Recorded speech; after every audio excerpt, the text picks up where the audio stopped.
Have you driven a Ford lately?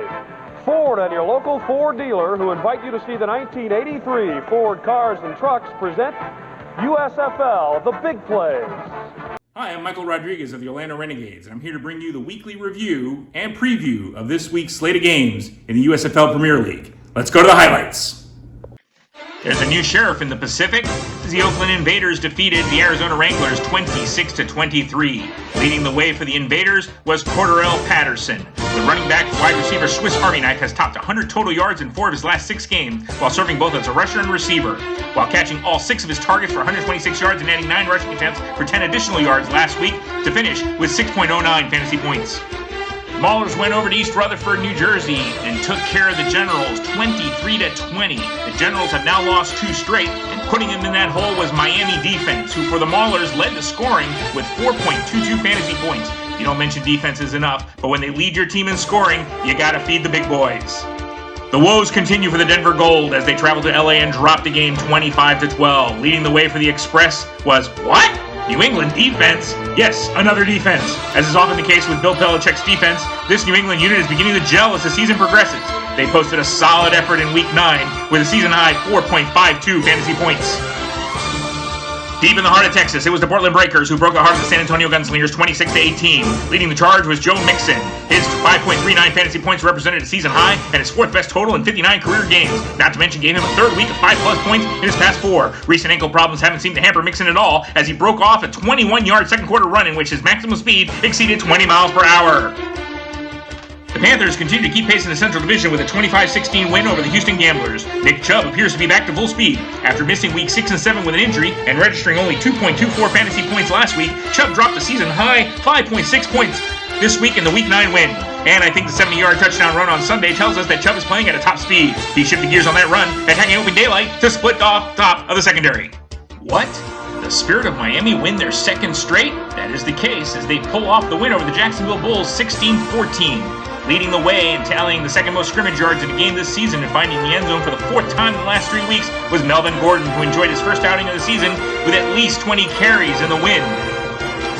The run of success continues for the Oklahoma Outlaws as they took it to the Chicago Blitz 25-18. After back-to-back subpar games for Justin Herbert, the Outlaws quarterback posted 9.17 fantasy points in Week 9 in the win.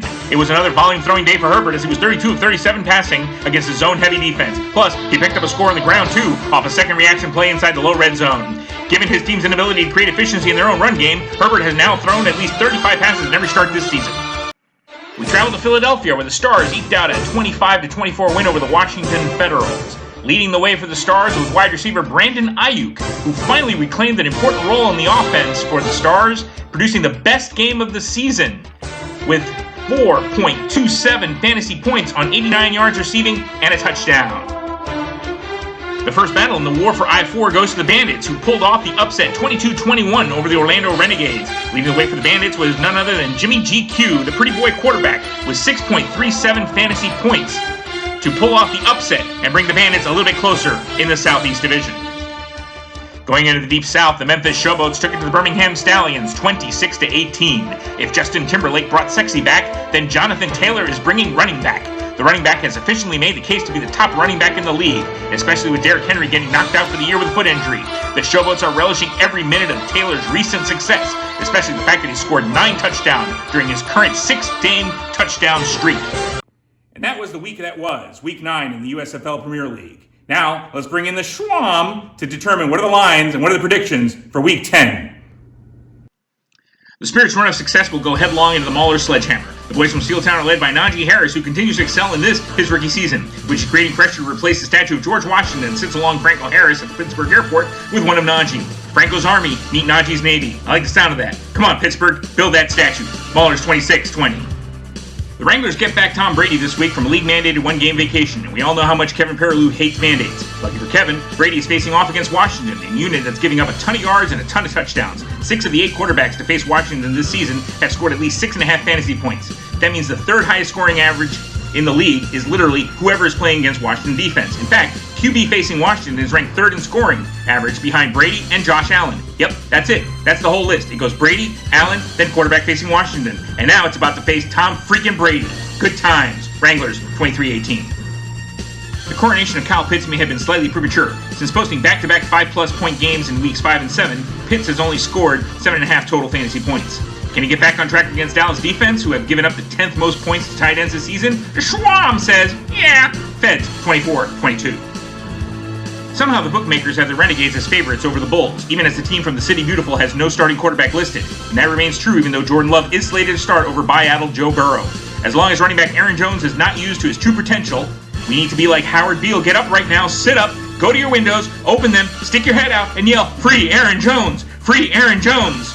Until that time comes, Bulls 19-18. The Bandits are upset-minded as they look to take out another South Division leader after their upset win over the Renegades a week ago. It sure helps to feel that way when you get Christian McCaffrey back in the starting lineup. In his first game back since Week 3, McCaffrey only played 47% of offensive snaps. However, he still totaled 18 touches and put up 3.64 points, with 52 yards rushing and 54 receiving. While we want to see more volume moving forward from Run CMC in the pass game, 4 or 5 targets, we fully expect his usage to climb, which includes his deployment as a receiving target. He'll be a top 5 running back this week. Bandits, 21-19. Los Angeles +1 over Oakland. This is not a pick against the Invaders, but a pick against Teddy Bridgewater. There is no way we're putting our hard-earned fake money, and I don't mean crypto, even though I do think that's fake money, on Teddy Two Gloves. You know, the Jets have a running back who is 9th in fantasy points per game since Week 4. A running back who has at least 13 touches and over 3.5 fantasy points in 2 of his last 4 games. A running back who has 9 red zone and 7 goal-to-go carries over that same stretch. A running back who has 23 targets over the past 2 weeks. I mean, if you had told the Jets that they'd be getting this kind of production from their starting running back 3 years into a 4-year, $52.5 million contract he gave to Le'Veon Bell, they'd be ecstatic. But we're talking about Michael Carter, who is starting in the flex slot this week for the Express. LA 24-22. The Generals' current slide ends here. Rookie GM Stacy DeChico gets the 5 stars back in the win column this week. Watch out for my little Cooper Kupp, who has produced at least 92 yards in each of his last 5 games, giving him an elite scoring floor and ceiling going into this week against the San Francisco defense, a unit that's given up 4 touchdowns and the 10th fewest fantasy points of wide receivers over the last 5 weeks. Still not enough. Generals, 27-20. The woe continues in the Mile High City, and now the Breakers and James Conner, your one-man machine from Week 9, comes into town.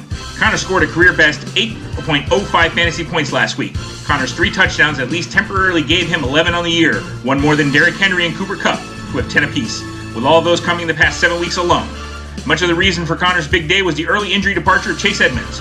And if Edmonds is forced to miss additional time, Conner would certainly benefit. He saw a season-high 5 targets after all, finally involved in that facet of the game and much closer to the receiving usage he had during his Steeler days. But even if Edmonds is fine and returns to a backfield timeshare, Conner has established himself as a short yardage back, meaning he's the ultimate TD vulture. That role alone makes him a viable 2 running back when the matchup is right. And while Week 10 doesn't offer an elite matchup, he still has plus value to the Breakers this week and beyond. Breakers, 27-15. Poor Mark Niemi. Where did it all go wrong at quarterback? It doesn't appear that the right Mahomes is under center. Maybe the Panthers have Patrick's twin brother Peter at quarterback. Hear us out. Mahomes is a spokesperson for State Farm. Remember when the insurance company told the story of Chris Paul and his twin brother Cliff? While Chris was destined for basketball, Cliff became a State Farm agent. Well, perhaps we had another occurrence of twins separated at birth, with Patrick destined to be a quarterback and Peter destined to assist people with home and auto insurance. Except it's Peter who's currently under center for the Panthers. I don't know about you, but it surely is more plausible than Patrick's recent spate of god-awful games. Outlaws 25-23. Houston is currently favored over San Antonio by half a point. This line is currently predicated on both Aaron Rodgers and Dawson Knox both returning to the starting lineup this week. I haven't consulted with Joe Rogan yet about Rodgers' current condition, but we're fairly confident that looking across the line of scrimmage and seeing Heineke as the opposing starting quarterback makes us feel confident that our fake money is riding on the right fake team. Gamblers 24-22. And that was a look back and a look ahead to this week's action in the USFL. So good luck to all you owners, except the ones facing me this week.